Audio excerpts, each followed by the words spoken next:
Mediunidade e médium são coisas de conceitos diferentes, assim como medicina e médico são coisas diferentes. Então, mediunidade é a faculdade que o ser humano possui de fazer isso. E quem é médium? O que é o médium?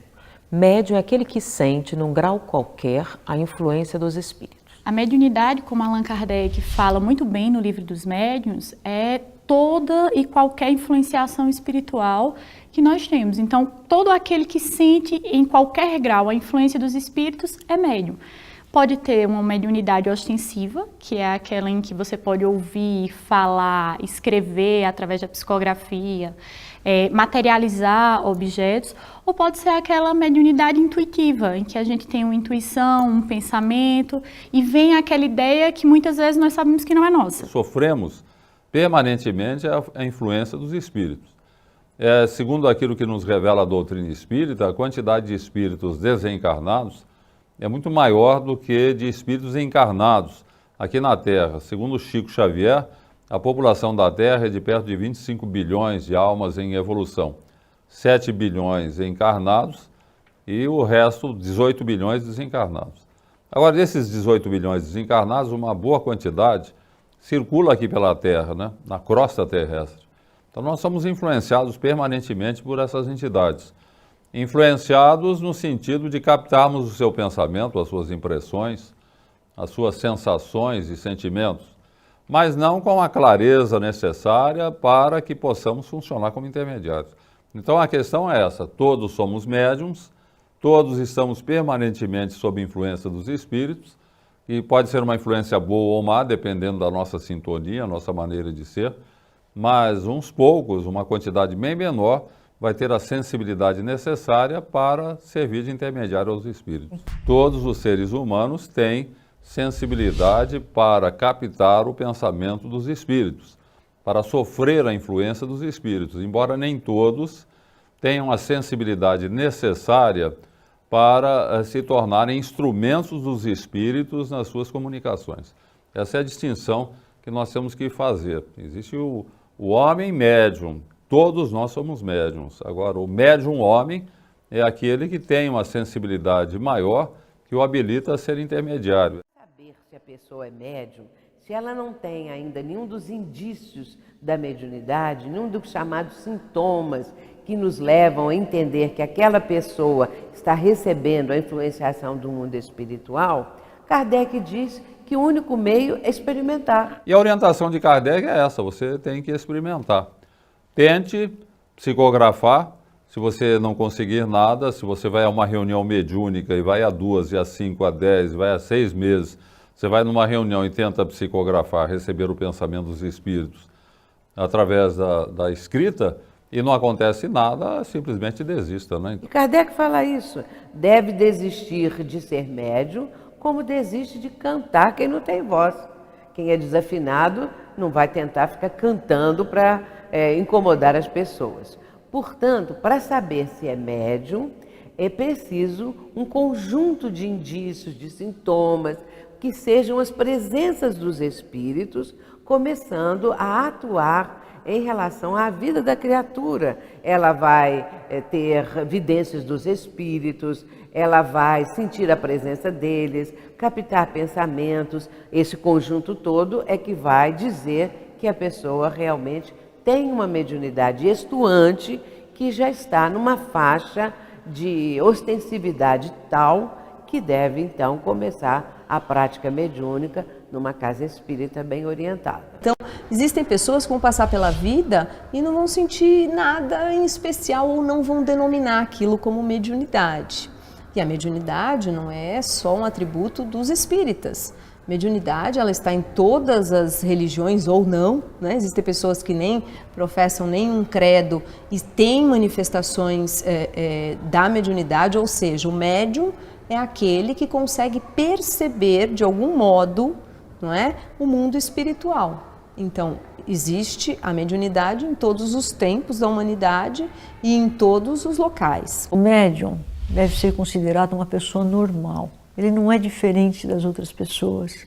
Ele só tem alguma capacidade de manifestação maior, mais ostensiva, dada a sutileza, a sensibilidade do seu perispírito, mas ele é uma pessoa normal. O médium não é aquela pessoa que tem um aspecto diferente dos outros, que tem uma atitude, que tenha uma conduta que difere de maneira geral dos demais seres humanos. A vida do médium deve ser, inclusive, uma vida bem tranquila, bem normal, ou se ele tiver muitos problemas e a vida não for tão tranquila assim, isso não quer dizer que ele vai ter alguma coisa diferente das outras pessoas. A mediunidade por si só, ela não é boa nem é má, mas é o uso que nós fazemos da mediunidade. Então, se nós estivermos utilizando a mediunidade para levar auxílio, consolo, como fez o médium Francisco Xavier, levando para as mães consolações quando seus filhos retornaram cedo ao mundo dos espíritos, então nós estaremos sendo instrumentos do bem. Então a mediunidade, se ela for utilizada para o bem das pessoas, trará felicidade para cada um de nós. Agora, o médium deve ser uma pessoa muito regrada, deve escolher os ambientes que frequenta, porque como ele é sensível, importa que ele esteja sempre elevado, sempre uma leitura digna, uma leitura elevada que mantém o seu padrão vibratório altivo, particularmente do ponto de vista moral. Mas ele deve levar uma vida normal como todas as pessoas. Tudo deve ser então encarado como uma tranquila e uma produtiva vida, desde que a pessoa esteja como médium atuando em benefício da humanidade. Aí sim o médium difere, porque ele está num trabalho específico, um trabalho que ele está se doando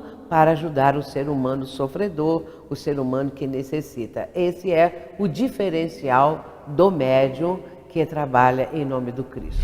Isso Kardec prevê em O Livro dos Médiuns, explica muito bem isso, dizendo que em determinadas condições da vida do médium pode ocorrer que os espíritos queiram trazer para ele uma lição muito grande. Ele pode, durante um período, não entrar em contato com os espíritos, porque estes não proporcionam este contato.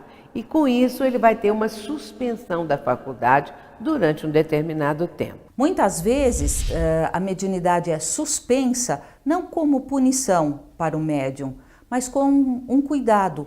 O espírito protetor, o guia espiritual, ele suspende este contato como se fosse para um repouso do médium. Mas não que ela deixe de existir pelo fato de nós não vivenciarmos. Não. Né? Muito pelo contrário, parece-me que a exigência interior de manifestá-la é crescente se nós viermos de certa forma, com essa função, não é? Com essa intenção que já tivemos antes de desencarnarmos, ela necessariamente se manifesta. Tendo que a Casa Espírita, ela deve desenvolver o tema mediunidade em palestras públicas, deve abordar, os expositores devem abordar, falar o que é a mediunidade, falar que todos nós somos médiuns, isso daí que é um ponto fundamental. As pessoas que procuram o espiritismo, que estão muitas vezes sob influência espiritual inferior, precisam entender que todos estamos sujeitos a essa influência. Todos temos a sensibilidade necessária para sofrer essa influência. E, consequentemente, se nós não disciplinarmos o pensamento, os nossos sentimentos, se não tivermos uma compreensão exata a respeito do que é essa influência, nós ficaremos à mercê de espíritos perturbados e perturbadores. Na questão 459 do Livro dos Espíritos, há uma pergunta de Allan Kardec aos benfeitores espirituais se os espíritos interferem em nossas vidas e nossos atos. E a resposta dos benfeitores espirituais, muito mais que nós possamos imaginar. Muitas vezes são eles que nos dirigem. Cabe uma pergunta: quais os espíritos que estão nos dirigindo? Vai depender do nosso pensamento, das nossas atitudes e do nosso comportamento junto ao nosso trabalho, na nossa vida familiar. Portanto, estudo, trabalho, mediunidade com Jesus e uma casa espírita como sede da tarefa do médium. Mas eu conheço alguns tipos que predominam nas reuniões mediúnicas numa casa espírita. A primeira é a inspiração. Já falamos aqui que todos somos médiuns, mesmo que sintamos apenas a inspiração. Essa ideia que de repente aparece na nossa cabeça e às vezes nem ligamos, mas devemos exercitá-la e prestar muita atenção nela. Numa reunião mediúnica, ela é muito importante, principalmente para o dialogador. Outra conhecida é a psicografia.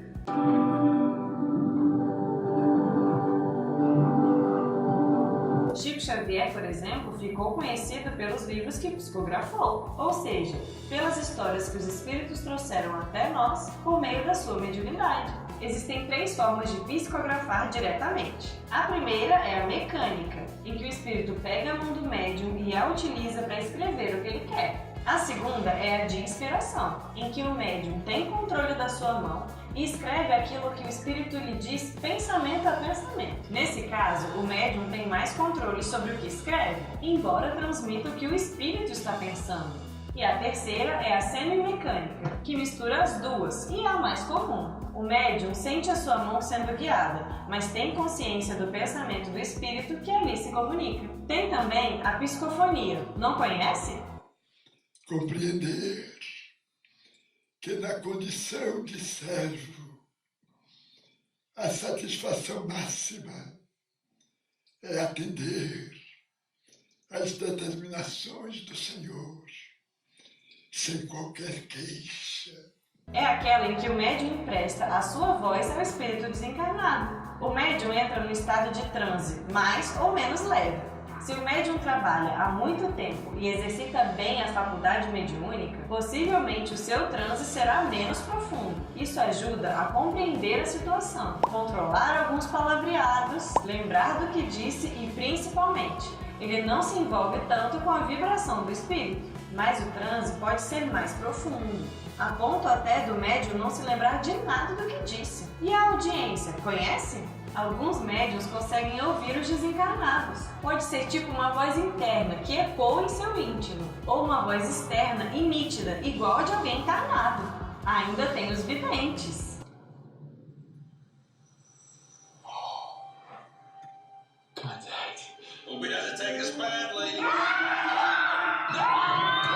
Estes conseguem ver pessoas ou lugares no plano espiritual sem estar dormindo. E eles podem ver tanto de olhos abertos quanto de olhos fechados. Acredita? É porque é a alma que enxerga e não os olhos do corpo. Nossa! Ainda tem a pictografia, de pintura.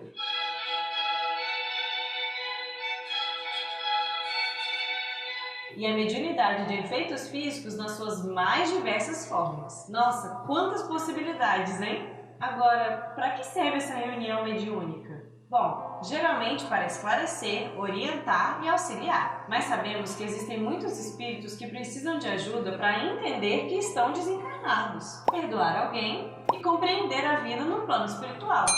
Como eles estão confusos, ajuda muito se eles se comunicarem com encarnados, até porque muitos ainda acham que também estão encarnados. Ali, eles recebem conforto e esclarecimento para despertar e seguir em frente. Para os trabalhadores da reunião mediúnica, nos 2 planos da vida, o trabalho é muito sério e é uma grande oportunidade de exercitar a caridade e a disciplina. Tem que haver muito estudo, dedicação e muito preparo. Mas lembre-se, a mediunidade é uma predisposição orgânica e não está relacionada a nenhuma religião. Até mesmo aqueles que não acreditam em nada de religião podem ser um médium ostensivo. Ela é mais uma poderosa ferramenta que Deus nos enviou para auxiliar na evolução individual e coletiva. Médium educado, estudioso e comprometido sempre será um excelente trabalhador do Cristo.